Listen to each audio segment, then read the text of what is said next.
नमस्कार। मैं कमलेश कबीर आपका एक बार फिर स्वागत करता हूं इस नए एपिसोड में।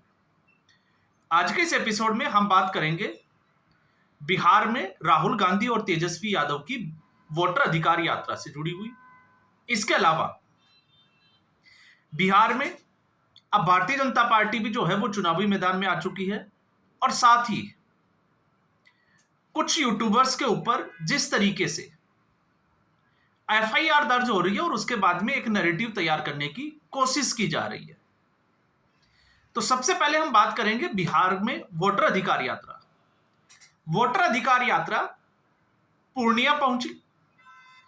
अब पूर्णिया जो है वो आपको पता होगा पप्पू यादव का इलाका है। पप्पू यादव इस वक्त है निर्दलीय, लेकिन कांग्रेस पार्टी के लिए जी जान से मेहनत कर रहे हैं। तो कुछ समय पहले अगर आप लोगों को यह लगता है जिस तरीके से, क्योंकि मैं यहां पे थोड़ी सी बात काट रहा हूं कि बिहार में कांग्रेस पार्टी जो है वो इस बार कन्हैया कुमार और पप्पू यादव के नेतृत्व में मजबूत है, तो यह आपकी गलतफहमी है। और मैं क्यों कह रहा हूं? मैं इसलिए कह रहा हूं क्योंकि एक महीने पहले तक पलायन रोको एक यात्रा जो है वो कन्हैया कुमार की तरफ से की गई थी। पप्पू यादव बड़े सक्रिय भूमिका में थे, लेकिन उसके बाद ऐसा क्या हुआ कि कन्हैया कुमार, और एक मजे की बात यह है कि भारत जोड़ो न्याय यात्रा में कन्हैया कुमार राहुल गांधी के साथ कदम मिलाकर चलते हुए दिखाई दे रहे थे। अब ऐसी स्थिति में बिहार के कन्हैया कुमार बिहार में नदारद दिखाई दे रहे हैं और पप्पू यादव भी दिखाई नहीं दे रहे। इससे पहले एक वाकया हुआ था जहां पर आपको पता ही होगा, गाड़ी पर नहीं चढ़ने दिया था पप्पू यादव और कन्हैया कुमार को। तो अगर हमें यह लगता है कि कांग्रेस पार्टी मजबूत हुई है, तो मुझे लगता है यह कहना थोड़ा सा बेईमानी होगा। क्यों? क्योंकि कांग्रेस पार्टी इस वक्त पिछलगू पार्टी की उसमें जो है कतार में है, जो आरजेडी के सहारे चलने का प्रयास कर रही है। इससे ज्यादा जो है वो कुछ भी नजर नहीं आ रहा। तो मैं ऐसा इसलिए कह रहा हूं क्योंकि वोटर अधिकार यात्रा पहले तो जो है वो कांग्रेस पार्टी ने बड़े ही, जिसको हम कहें कि राहुल गांधी को बार बार लॉन्च करने के लिए कुछ प्लान इस तरीके से करती है, जैसे भारत जोड़ो यात्रा उन राज्यों से होकर गुजरी और वो खासकर उन जगहों से होकर गुजरी जहां पर कांग्रेस पार्टी का वोट बैंक था। अब आपने देखा होगा राहुल गांधी की वो यात्रा गुजरात से नहीं गुजरी, वो राजस्थान से उसको जो है वो आगे पास किया गया। क्यों किया गया आप सोच सकते हैं। बिहार में जहां जहां वोटर अधिकार यात्रा चल रही है वहां उन जिलों की संख्या, उन जिलों में मुस्लिम आबादी की अगर हम संख्या देखते हैं तो 15% से 20% के आसपास है। ऐसा क्यों किया जा रहा है? ऐसा इसलिए किया जा रहा है ताकि वोटर को एक संदेश दिया जा सके कि चुनाव आयोग सिर्फ और सिर्फ मुस्लिम वोटरों को ही या उनका वोट ही काट रहा है। आप शायद अब समझ रहे होंगे, क्योंकि कांग्रेस पार्टी और तेजस्वी यादव आरजेडी दोनों ही जो है वो मुस्लिम तुष्टीकरण में कभी भी पीछे नहीं हटने वाले।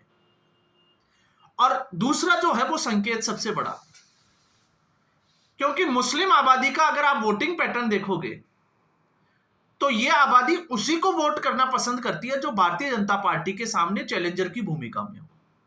तो इस वक्त चैलेंजर की भूमिका में है तेजस्वी यादव। तो आप मानकर चलिए एमवाई फैक्टर जो है वो आरजेडी के लिए काम करेगा ही करेगा।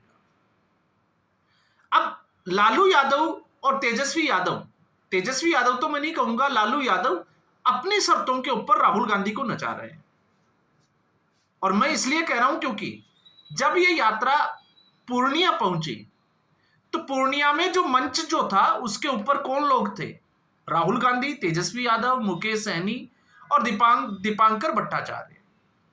तो अब सवाल यह है कि पप्पू यादव कहां है? दूसरा सवाल कन्हैया कुमार कहां है? और उससे भी बड़ा सवाल, जब इस पूर्णिया में राहुल गांधी से पत्रकारों ने यह पूछा, क्योंकि एक तरफ तेजस्वी यादव ने साफ तौर पर राहुल गांधी को प्रधानमंत्री जो है उसके रूप में स्वीकार कर लिया। क्योंकि राहुल गांधी, आपने देखा होगा, इस वक्त बड़े बेचैन हैं। और बेचैन इसलिए है क्योंकि उनको किसी भी सूरत में प्रधानमंत्री बनना है। लेकिन चुनौती यह है कि उनका जो गठबंधन है उसमें उनकी स्वीकार्यता नहीं है। कभी टीएमसी उनको स्वीकार नहीं करती, कभी कोई दूसरी पार्टी उनको स्वीकार नहीं करती। और इस गालमेल में जो है वो राहुल गांधी फंसे हुए हैं। अखिलेश यादव के पास जाते हैं तो अखिलेश यादव के कार्यकर्ता भावी प्रधानमंत्री के पोस्टर लगा देते हैं।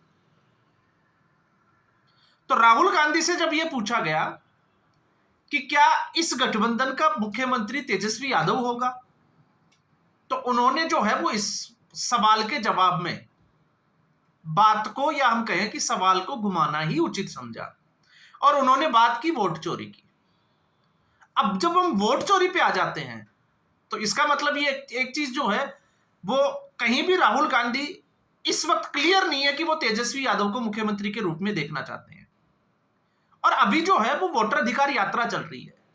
ये सिर्फ जमीन टटोलने की जो है वो एक, जिसको हम कहें कि प्रयास किया जा रहा है। क्योंकि एक बार आप चुनाव की तिथियों की घोषणा होने दीजिए, उसके बाद में जो देखने को मिलेगा, आपने देखा है कुछ टिकट कटने भी लग गए, कुछ लोग जो है वो भारतीय जनता पार्टी के मंच पे चले गए। हम उनसे परे एक सोचकर देखते हैं, जब सीट शेयरिंग का बात आएगी तब क्या होगा। लोकसभा चुनाव हमने देखा, हरियाणा का विधानसभा चुनाव हमने देखा, महाराष्ट्र का विधानसभा चुनाव हमने देखा, पश्चिमी बंगाल में लोकसभा का देखा कि ममता बनर्जी सिर्फ 2 सीट देने के लिए तैयार थी और इस शर्त पे कि सोनिया गांधी उनको फोन करे। महाराष्ट्र विधानसभा में अब्बू आजमी, समाजवादी पार्टी का नेता, क्या हुआ, कितनी सीटें मांगी थी, कितनी सीटें दी गई, तो हरियाणा में समाजवादी पार्टी को कितने दी गई, और फिर उत्तर प्रदेश में जो बाई इलेक्शन हुआ उसमें कांग्रेस पार्टी को कितनी सीटें दी गई। आप थोड़ा सा जो है वो तुलनात्मक तरीके से आकलन करके देखोगे तो आपको ये गणित समझ में आएगा और ये गठबंधन यहीं आकर जो है वो फंस जाएगा। ऐसी नहीं है कि समस्या एनडीए में नहीं है, समस्या एनडीए में भी है। जैसे अभी आपने देखा होगा चर्चा का विषय बना हुआ है चिराग पासवान को लेकर। लेकिन एनडीए जो है, हमने देखा हरियाणा के विधानसभा चुनाव में जो बागी नेता थे भारतीय जनता पार्टी, उनको मनाने में कामयाब हो पाई क्योंकि उन्होंने प्रयास किया। कांग्रेस पार्टी ने ऐसा नहीं किया। तो इसलिए अगर आप तुलनात्मक आकलन करते हैं ईमानदारी के साथ तो फिर हमें जो है वो चीजें समझ में आना शुरू होती है। और यहां पर आप जब सीटों के बंटवारे के लिए जाते हो तो आप इससे अंदाजा लगाइए कि पूर्णिया में जो है वो तेजस्वी यादव और राहुल गांधी एक मंच के ऊपर बैठे हैं और वहां पर पप्पू यादव नहीं है, कन्हैया कुमार कहां है उसका आता पता नहीं है। तो कांग्रेस पार्टी के जो बिहार की जो लीडरशिप के जो नेता है, आखिर आरजेडी उनको तवज्जो क्यों नहीं दे रही। और जब वोट चोरी के आरोपों पर हम आते हैं, आपको यह लग रहा होगा कि वोट चोरी जो है वो एक बड़ा मुद्दा होने वाला है बिहार में। आप लिखकर ले लीजिए 1 सितंबर के बाद। 1 सितंबर में इसलिए कह रहा हूं क्योंकि 1 सितंबर के बाद में एसआईआर की इस पूरी एक्सरसाइज के बाद एक मतदाता सूची जारी होगी और उसके बाद में सबके मुंह पे जो है वो टेप लग जाएगी। अब तय मानकर चलिए ये एक माहौल, और ये जो अगर आप ये सोच रहे हैं कि वोट चोरी का मुद्दा 1 सितंबर के बाद खत्म हो जाएगा, नहीं। वोट चोरी का मुद्दे को राहुल गांधी 2029 तक चलाएंगे। आप लिखकर रख लीजिए। क्यों चलाएंगे? क्योंकि राहुल गांधी के पास इसके अलावा कोई मुद्दा है नहीं। और आप सोचकर देख लिए कौन सा मुद्दा है। और राहुल गांधी एक बार किसी चीज के लिए, आपको पता ही है कि किसी मुद्दे के पीछे या किसी ऐसे उसके पीछे पड़ जाते हैं तो वो उसको आसानी से छोड़ते भी नहीं है। जब तक कि पूरी तरीके से जनता उनको खारिज ना करते तब तक राहुल गांधी उसको पकड़ कर चलते हैं। और जब मैं ये कह रहा हूं कि ये मुद्दा क्यों नहीं चलेगा, 2014 चाय वाले को टारगेट किया, और मैं इसलिए भी बात करता हूं 2014 की क्योंकि उस वक्त यूपीए की सरकार थी कांग्रेस पार्टी की। तो आप सोचकर देखिए, अगर चुनाव आयोग को मैनेज ही करना आता है या चुनाव आयोग मैनेज हो जाता है तो 44 सीटें कैसे आ गई कांग्रेस पार्टी की। फिर उसके बाद में विकास के मॉडल के ऊपर 2019 तक जो है वो लगातार विकास कब होगा तारीख नहीं बताएंगे। फिर एक जो है वो चौकीदार चोर है। 2019 का पूरी कैंपेनिंग जो है वो इसी के आसपास राहुल गांधी की निकल गई। क्या हासिल हुआ? कुछ नहीं। 2024 में थोड़ा सा बीजेपी की गलतियों की वजह से, और कुछ हम कह सकते हैं कि आंशिक रूप से संविधान वाला एक मुद्दा चला। एक जातिगत जनगणना का जो अब केंद्र सरकार ने उसके ऊपर जो है वो यूटर्न लेके वो भी फेल कर दिया। तो वोट चोरी का मुद्दा चलेगा, ये हम कैसे सोच सकते हैं? और फिर जब हम ये बात करते हैं कि वोट चोरी पर आते हैं, तो आप देखिए इसके पैरेलल प्रधानमंत्री नरेंद्र मोदी ने एक ऐसा नैरेटिव सेट कर दिया जिसका काट शायद आरजेडी और कांग्रेस पार्टी के पास नहीं होगा। और वो नैरेटिव था जो संविधान का 130वां संशोधन है कि भ्रष्टाचारियों को 30 दिन तक अगर वो जेल रहते हैं गंभीर अपराधों की श्रेणी में, तो 31वें दिन उनकी कुर्सी चली जाएगी। और उन्होंने अपने आप के ऊपर, अपने पद के ऊपर भी ले लिया। अब इससे कांग्रेस पार्टी किस तरीके से बच पाएगी? क्योंकि नेशनल हेराल्ड केस में राहुल गांधी और सोनिया गांधी खुद जमानत पर है। Tejashwi Yadav land for jobs, उसमें जो है वो उनका अभी आपको पता ही है क्या चल रहा है। लेकिन लालू यादव तो ऑलरेडी कन्विक्टेड है 6 अलग अलग मुकदमों में, अलग अलग जगह। तो उनके ऊपर तो सीधे तौर से जो है वो चारा चोर टैग चिपका हुआ है। तो इसकी काट जो है वो कैसे निकाल पाएंगे? तो इसलिए मैं कह रहा हूं कि वोट चोरी का मुद्दा जो है, आप देखिएगा जिस तरीके से ये चलाया जा रहा है। और उससे भी बड़ी बात यह है कि क्या भारत में मतदाता इसको स्वीकार करते हैं जिस भाषा का इस्तेमाल किया जाता है। यह बड़ा इंपॉर्टेंट है। और अगर आप इसको देखोगे तो आपको समझ में आएगा कि ऐसी भाषा शैली को भारतीय मतदाता जो है वो अब तक स्वीकार नहीं कर पाया है। अगर स्वीकार कर पाता तो शायद चौकीदार चोर है चल जाता। स्वीकार कर पाता तो मोदी को डंडे पड़ेंगे, डंडे मारेंगे, शायद चल जाता। लेकिन वो क्यों नहीं चला? वो इसीलिए नहीं चला। तो इसलिए प्रयास जो है वो किया जा रहा है। लेकिन ये सारी चीजें जो है वो 1 सितंबर तक है। 1 सितंबर के बाद जो है वो चुनाव का रुख बदलने वाला है।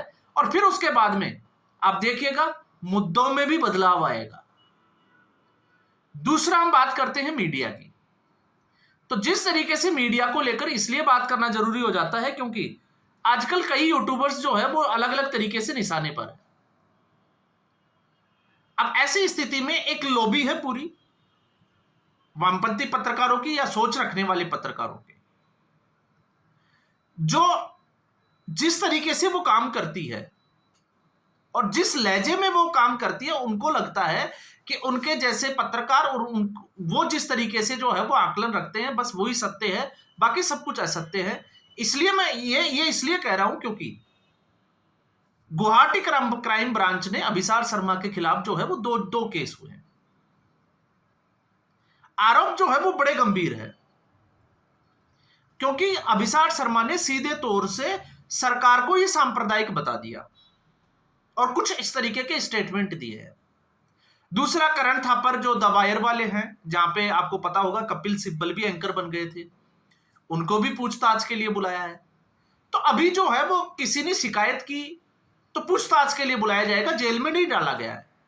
लेकिन एक पूरी लॉबी जो है वो डरी हुई है। अब ये लॉबी डरी हुई है तो ये लॉबी आप सोचकर देखिए, जब अर्नब गोस्वामी को 8 दिन तक जेल में रखा था तब ये किस तरीके की बातें करते थे। तो आज जब उनके गिरोह में से कोई किसी का नंबर आ रहा है तो ये लोग जो है वो चिड़े हुए हैं। मैं इसलिए कह रहा हूं क्योंकि अभिव्यक्ति की आजादी या हम स्वतंत्रता तमाम तरह की बात कर रहे हैं। तो आपने देखा मनीष कश्यप किस तरीके से जेल गया, अजीत भारती, कर्नाटका पुलिस। और कर्नाटका पुलिस का तो रिकॉर्ड है इस वक्त सबसे ज्यादा इस तरीके के लोग जो कांग्रेस के खिलाफ जो है वो बात करते हैं, उनके ऊपर जो है वो एफआईआर दर्ज की जाती है। तो कभी कभी ऐसा होता है कि आप लगातार जो है आपको लगता है कि आप ही बहुत बड़े हो, आप सब कुछ हो, क्योंकि आपके सब्सक्राइबर और व्यूवर्स ज्यादा है, तो ये गलतफहमी जो है वो कई बार हो जाती है, और वो गलतफहमी ऐसे बार भी जो है वो निकल जाती है जब हेमंता बिस्वा शर्मा जैसे मुख्यमंत्री जो है वो आपके सामने हो। तो इसलिए मैंने इसके ऊपर जो है वो बात करना जरूरी समझी थी। और दोनों तरफ के, चाहे वो लेफ्ट विंग हो चाहे राइट विंग हो, सबके लिए बात लागू होती है कि सही को सही कहा जाए, लेकिन उससे भी बड़ी बात ये होती है कभी भी फैक्ट्स के साथ हेराफेरी नहीं करनी चाहिए। कभी भी लोगों के सामने गलत तथ्य नहीं रखने चाहिए, क्योंकि गलत तथ्य रखने से आप समुदाय विशेष को आप खुश कर सकते हैं, लेकिन सवाल खड़ा हो जाता है आपकी क्रेडिबिलिटी को लेके।